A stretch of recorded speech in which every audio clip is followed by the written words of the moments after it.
This bulletin proudly brought to you in association with Alex Campbell's Menswear.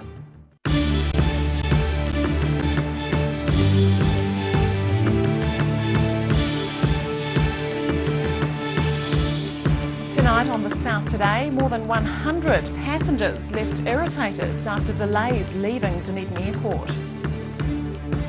International students arriving to Dunedin today were treated to a traditional Kiwi welcome. And numerous injured hoiho had the chance for a bit of TLC.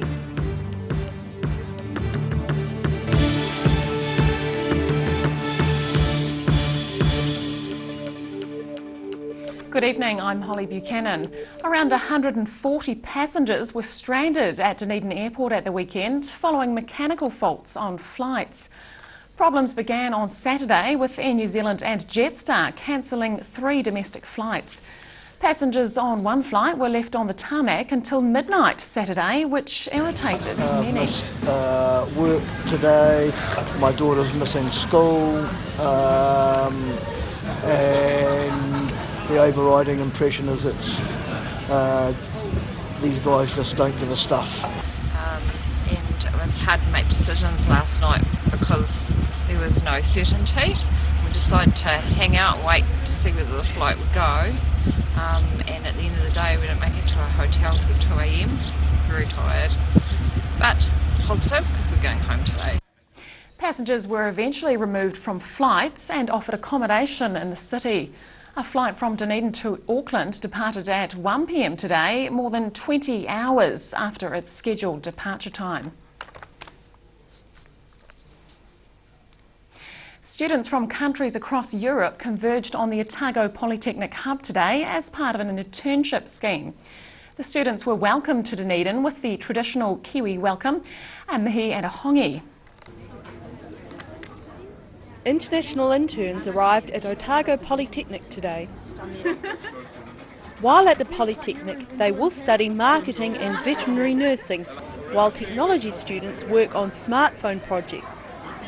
I will be on the business development department. I will do the information technology, so the ID department. I'll be doing fashion and design, so I'll be working on the big fashion show at the railway station. So students and staff from here can log into it and find places to stay, find places to dinner, to get together. So that's how we're going to develop. We did the Maori welcome and we're all a bit weird feeling because they were so welcoming, and we did the nose thing, and we were really shocked about it because everybody's so close, and the internationalization is really, it's really warm, and I think that will be, when we come back, we said it already, we're going to be changed people, I'd say. IT students will be working on electronic wayfarer systems, so that is a means by which students can connect to a wayfaring device with their smartphones that will facilitate their movement around the campus if they're finding a particular department or a service area that they need. The scheme is a reciprocal arrangement, with students from Otago offered the chance to travel to Europe. Students are becoming increasingly adventurous. They are excited at what offerings we have for them overseas. Other students are completing work experience at the Otago Museum and Dunedin Chamber of Commerce. Roselle LeBone, The South Today.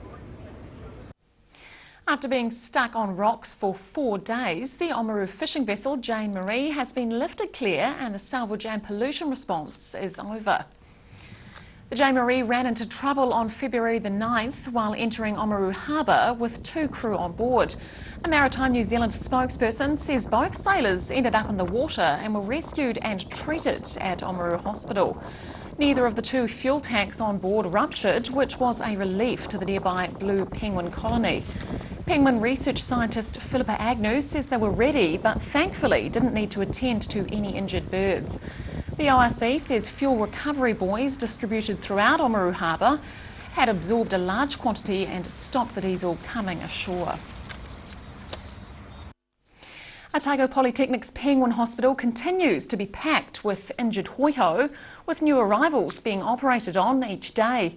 Two operations on birds occurred today to mend webbing and to amputate a toe. For some birds, it's not their first time under the knife. When we last checked in on the penguins at Otago Polytechnic's makeshift hospital, a lot of the cages were empty. But now they're full of healing hoiho. I'm Roselle LeBone. Here at the pop-up penguin hospital at Otago Polytechnic, Dr. Lisa Argilla is about to begin knuckle surgery on a hoiho with damaged webbing. It seems at least one of the patients here has 9 lives. Found on Papanui Beach, Buster is back again with more injuries, this time to his abdomen and right foot.